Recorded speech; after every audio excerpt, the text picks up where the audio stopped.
안녕하세요. 오늘은 온파라는 표현에 대해 알아보겠습니다. 먼저 파라는 단어부터 보겠습니다. 일단 골프에서 파5 홀이라는 것은 잘 치는 사람 기준 샷 5번 만에 공을 홀컵에 넣을 수 있는 홀을 의미합니다. 그래서 내가 파5 홀에서 샷 5번 만에 공을 홀컵에 넣으면 그 잘 치는 사람과 동일하게 쳤기 때문에 파를 쳤다고 합니다. 왜냐하면 파는 라틴어로 동등하다는 뜻을 가지고 있기 때문입니다.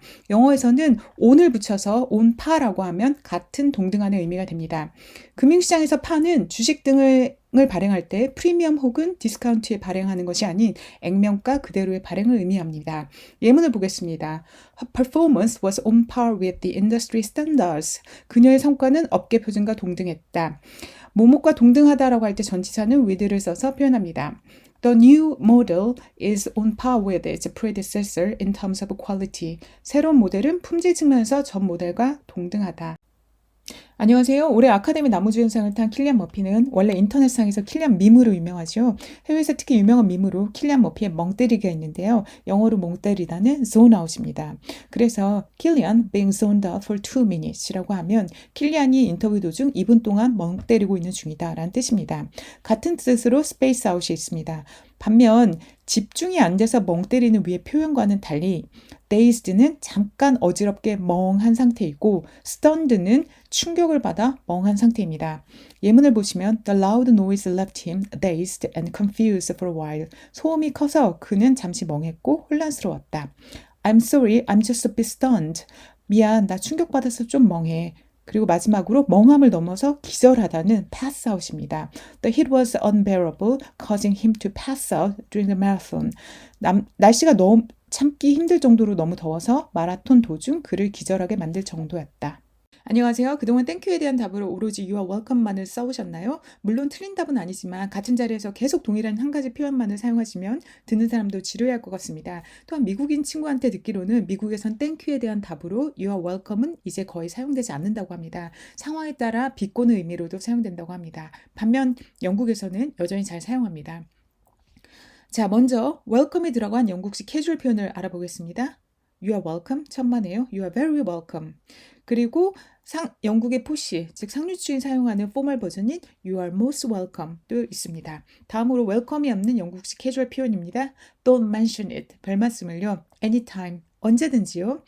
Thank you 라고 들으면 다시 한번 Thank you 라고 you를 강조하여 한 번 더 말해줍니다. 상대방에게 당신에게 더 감사드려요 라고 답할 수 있습니다. 그리고 That's alright, 괜찮아요. 인데 이 표현은 다소 영혼이 없게 들립니다. 그리고 No worries, 걱정 마세요가 있습니다. 이어서 보겠습니다. 다음은 미국식 혹은 영국 젊은이들이 많이 사용하는 표현입니다. 물론 영국의 나이 드신 분들은 조금 싫어하는 표현입니다. Thank you 라고 들었을 때 No problem 혹은 sure, sure thing 이라고 하고 아니면 pleasure 아니면 my pleasure 라고 할 수 있습니다. 마지막으로 영국식 공손한 버전입니다. 이거를 이제 공손한 버전을 영어로 heartfelt라고 하는데 공손한 버전 알려드리겠습니다. It was the least I could do. 제가 할 수 있는 가장 최소한의 일이었어요. It was nothing. 아무것도 아니에요. I know you did the same for me. 당신도 똑같이 해주셨을 거예요. The pleasure is mine. 당신을 도와드리는 건 제 기쁨입니다. Much obliged. I'm very much obliged to you. 신세를 지게 되었습니다. 마지막 표현은 굉장히 멋진 표현이니 참고하시기 바랍니다. 안녕하세요. 오늘은 dog ear라는 표현에 대해 알아보겠습니다. dog ear는 dog's ear, 즉 강아지의 귀와는 다른 뜻으로 책의 페이지 모서리를 강아지의 귀처럼 접어 표시하는 것을 의미합니다.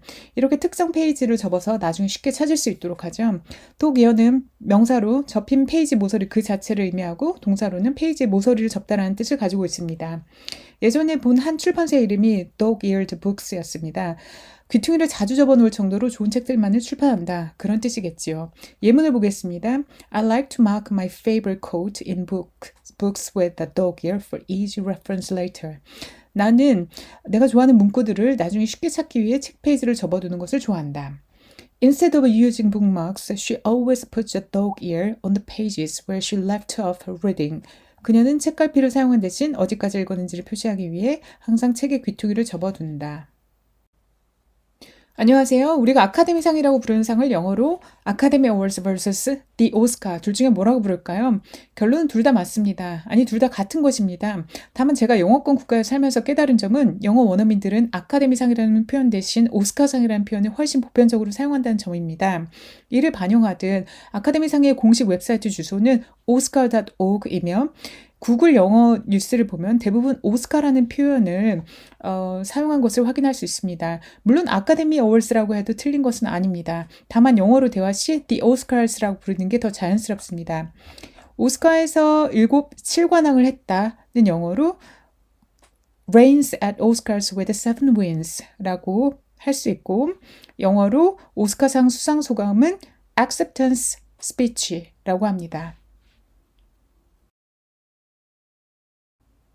안녕하세요. 오늘은 평소 헷갈리는 두 단어 crash와 clash의 차이점에 대해 알아보겠습니다. 먼저 crash는 물리적 충돌이나 파괴를 의미하며 자동차 사고와 같이 두 물체가 물리적으로 강하게 부딪히는 상황을 묘사할 때 사용합니다. 또한 동사로 충돌하다와 더불어 가격이 급락하다는 의미가 있습니다. 반면 clash는 의견, 인격, 문화, 소속 집단 등의 차이로 인한 갈등이나 충돌을 의미합니다. 다소 추상적인 충돌을 나타낼 때 사용됩니다. 또한 시합 등에서 맞붙을 때도 사용합니다. 예문을 보겠습니다. There was a loud crash when the two cars collided. 두 대의 차가 충돌할 때 큰 소리가 났다. 두 차의 물리적 충돌이므로 crash를 사용합니다.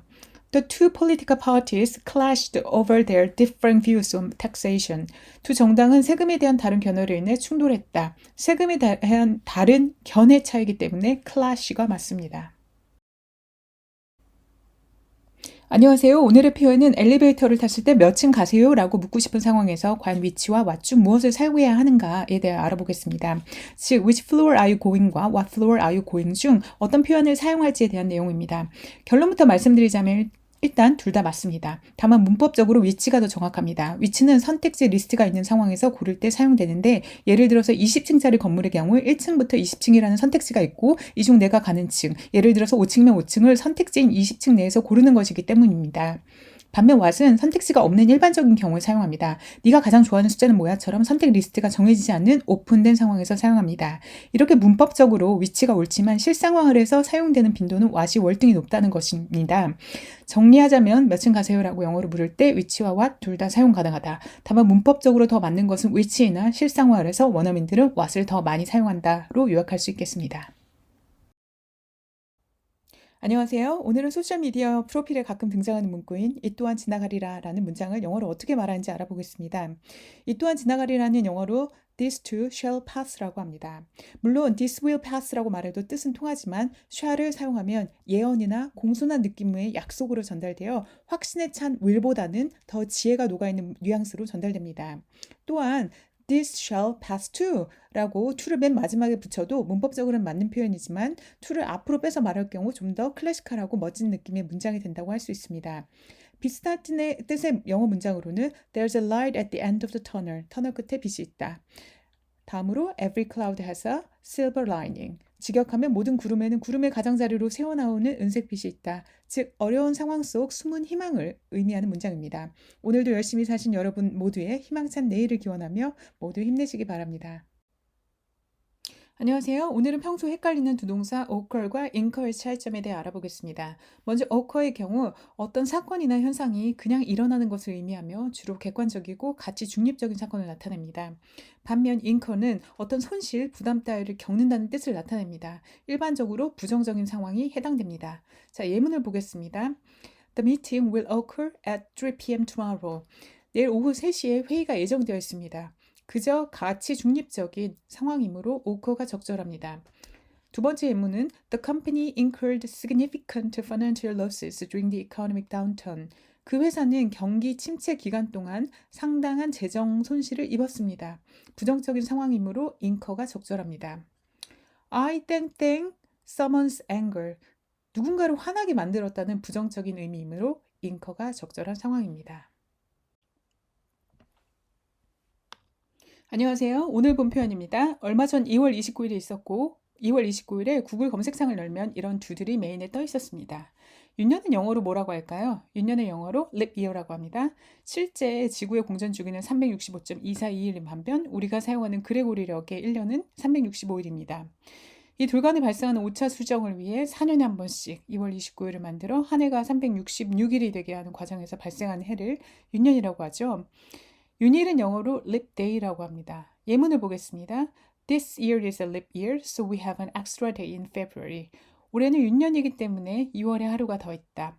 February 29th is known as a leap day, and it only occurs once every 4 years.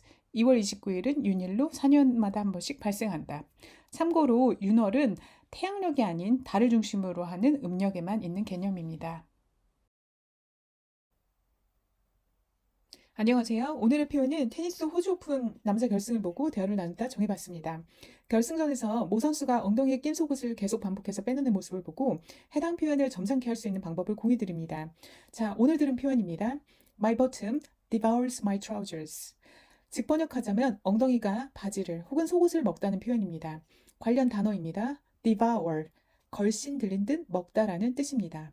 bottom, 엉덩이 완화된 표현으로 영국식 표현입니다. 엉덩이는 미국에서는 ass라고 하고 영국에선 ars라고 합니다. 바지는 영국에서 trousers라고 하고 미국에선 팬츠라고 합니다. 다리가 두 개이기 때문에 항상 복수로 끝에 s를 붙여줘야 됩니다. 엉덩이가 바지를 먹다라는 표현의 북미 버전은 have a wedge로 I have a wedge, you have a wedge 등으로 사용됩니다. 안녕하세요. 오늘 들은 표현입니다. 우선 child mind는 아이 봐주는 사람을 의미합니다. 이는 mind라는 단어에 돌보다라는 뜻이 있기 때문입니다. 친숙하지만 의외의 뜻도 있는 mind라는 단어에 대해 더 설명해 드리겠습니다. mind는 일단 명사로 마음, 정신, 생각 이런 뜻이 있다는 걸 다들 알고 계실 거고요. 동사로는 꺼리다, 언짢다라는 뜻이 있고 그래서 I don't mind it 하면 상관없어요 이런 뜻입니다. 또한 허락을 구하거나 정중히 부탁을 할 때도 사용됩니다.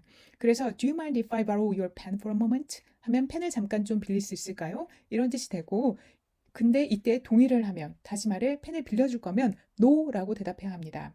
mind 자체가 부정의 의미를 가지고 있기 때문입니다. mind는 또한 조심하다는 뜻으로 상대방에게 주의나 경고를 할 때도 사용됩니다. 해외에서 대중교통 이용 시 mind the gap이라는 표현을 볼 수 있는데요. 이는 승강장과 열차 사이 간격을 조심하라는 뜻이고요. mind your step은 계단 조심하세요 라는 뜻입니다. 안녕하세요. 오늘 들은 표현입니다. 최근 축구 및 호주 오픈 테니스 경기 등을 보며 과거에 제가 많이 헷갈렸던 스포츠 토너먼트 관련 표현을 알아보도록 하겠습니다. 일단 결승은 마지막 남은 한 경기로 The Final이라고 합니다. 준결승은 살아남은 4명 혹은 4팀의 강자들이 하는 게임으로 파이널 데뷔 절반인 세미가 붙고 그래서 세미파이널입니다. 8강은 세미, 즉 반의 또 반인 쿼터가 붙어 쿼터 파이널입니다. 16강은 쿼터, 즉 4분의 1의 반인 8분의 1 파이널로 8th finals라고 합니다. 32강은 8분의 1의 절반인 16분의 1 파이널, 즉 16th finals라고 합니다. 자, 이제 규칙이 보이시죠? 2의 절반은 1, 4의 절반은 2, 8의 절반은 4. 즉 이렇게 살아남은 선수 혹은 팀 수의 절반에 해당하는 만큼 파이널스를 붙여주는 것이 영어식 표현이 되는 것입니다. 안녕하세요. 오늘의 표현입니다. 이 표현은 전형적인 영국식 표현으로 영국에 산다면 일상에서 늘상, 아주 늘상 듣게 되는 표현입니다. 오늘의 표현은 바로 bits and bobs입니다. bits and bobs는 여러 가지 이것저것 잡동사니, 기타 등등을 의미합니다. 무엇인가 뭉뚱그려서 애매하게 표현할 때 사용합니다. 사용 예시를 들어보겠습니다. I'm just popping to the shops to get some bits and bobs. 이 문장은 이것저것 살 게 있어서 가게를 가는 중이야 라는 뜻입니다. 참고로 가게는 영국에서는 샵이라고 하고 미국에서는 스토어라고 합니다. 그래서 서점은 영국에서 북샵이라고 하고 미국에서는 북스토어라고 합니다. 안녕하세요. 고급 영어로 가는 길입니다. 오늘은 철진한 예능을 보다가 영어를 잘하는 것으로 알려진 여배우님께서 영어로 외국인과 대화를 나누다가 일종의 실수를 한 것을 보고 만들어 봅니다. 자, 오늘의 표현입니다.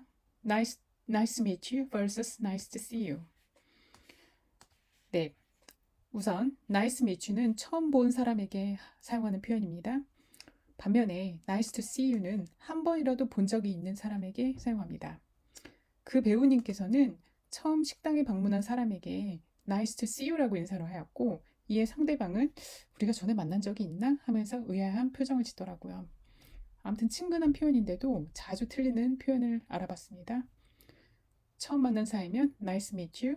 그리고 전에 만난 적이 있다면 nice to see you. 이렇게 사용합니다. 안녕하세요. 고급 영어로 가는 길입니다. 오늘 보거나 들은 영어 표현 중 여러분께 공유하고 싶은 내용을 간단하고 담백하게 정리해 올리도록 하겠습니다. 자, 오늘 들은 표현입니다. Key takeaways입니다. 과연 무슨 뜻일까요? 이는 발표 작성 시 지금까지 듣거나 본 내용에 대한 핵심 정리 또 혹은 주요 내용을 의미합니다. 다시 말해서 중요한, 즉 키가 되는 내용만을 takeaways, 잘 싸서 가져간다는 의미입니다. 마치 음식 포장하듯이 말입니다. 식당, 레스토랑에서 이제 미국 같은 경우는 음식 포장하는 것을 to go라고 하죠. 영국에서는 take away라고 합니다. 그래서 음식 가져가듯이 중요한 내용을 콕콕 뽑아서 그것만 포장해 간다. 이런 뜻으로 보시면 되겠습니다. 그럼 어떤 상황에서 사용될까요? 주로 이제 파워포인트로 작성된 프레젠테이션 혹은 워드 등으로 작성된 문서상에서 마지막 페이지에 정리시 주로 쓰입니다. 안녕하세요. 1년 반 만에 돌아온 고급 영어로 가는 길입니다. 저 영국에서 살면서 매일 들은 영어 표현 중 공유하고 싶은 내용을 간단하고 담백하게 매일 정리해 보도록 하겠습니다.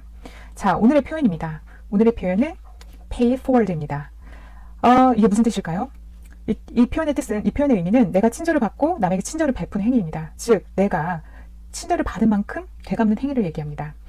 어떤 상황에서 저는 이런 표현을 들었을까요? 네, 어느 크게 성공한 사람이 왜 자신의 경험이라든지 친절을 어떤 지식을 굳이 친절하게 나누느냐 이런 질문을 했을 때 나는 지금 pay forward를 실천하는 중이다 라는 표현을 하면서 그걸 실천하고 있다고 자신감 있게 표현을 하는데 굉장히 좋은 표현이라는 생각이 들어서 한번 오늘의 어떤 그 표현으로 공유하고 싶어서 준비를 해봤습니다. 참고로 pay back word가 아니라 pay back이라는 것은 빌린 돈을 갚는 것입니다.